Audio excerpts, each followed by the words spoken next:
Olá pessoal, neste ano de 2021 eu quero começar falando sobre o princípio da insignificância, que foi desenvolvido pelo ilustre penalista Klaus Roxin. E é interessante porque em 2001, na revista dos tribunais número 789, ou seja, 20 anos atrás, eu escrevi um artigo doutrinário, um artigo científico sobre o princípio da insignificância e como este artigo continua sendo atual até os dias de hoje.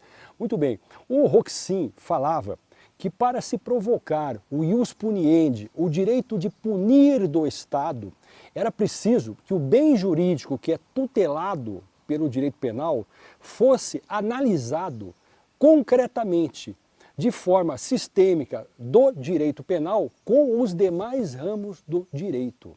Então é preciso que essa conduta seja penalmente relevante.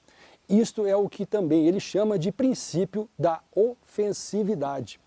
E é muito interessante porque se vocês pesquisarem na jurisprudência do Superior Tribunal de Justiça e do Supremo Tribunal Federal, vocês vão encontrar reiteradas decisões até hoje falando do princípio da insignificância. E este meu artigo eu os convido para acessarem, porque ali eu discorro de maneira bem técnica sobre o que ele significa.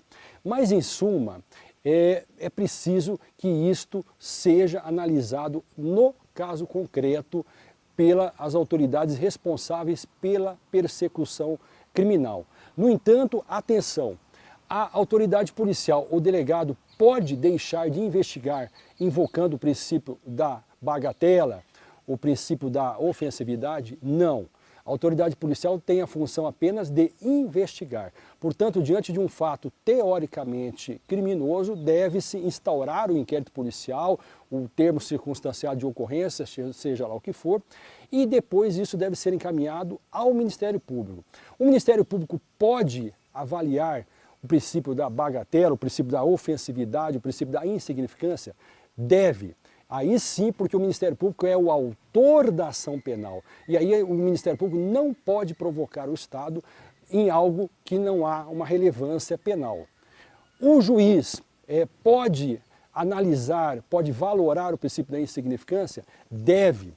Caso este filtro passe pelo Ministério Público e uma denúncia seja oferecida com violação do princípio da insignificância, o juiz deve rejeitar esta denúncia, alegando a falta de justa causa para a provocação do Estado do juiz.